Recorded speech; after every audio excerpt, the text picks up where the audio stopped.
Hey guys, welcome to this video. In this video, we want to find the value of this expression. 100 minus 50, then times 100 minus 50. 100 minus 50 gives us 50. And here we have again 100 minus 50, which equals 50. So 50 times 50, which equals 2,500.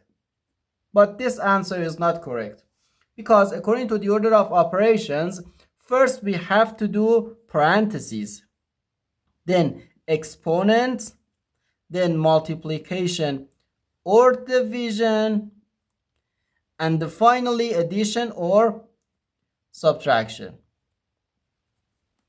Remember that multiplication and division have equal priority and we have to work from left to right.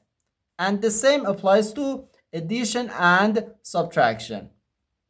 We have to work from left to right. Okay? So here, first we have to do this parentheses, not this subtraction. And after this parentheses, we have to do this multiplication. And finally, we have to do this subtraction. Okay? Let's do it. So first this parentheses. Inside this parentheses we have 100 minus 50, which equals 50.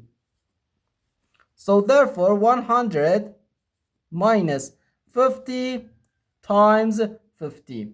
Now we have to do this multiplication.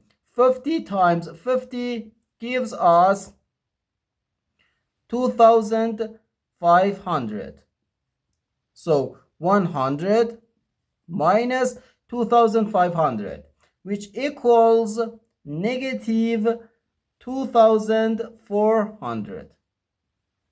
So therefore, this is our final answer to this problem. The correct answer is negative 2,400.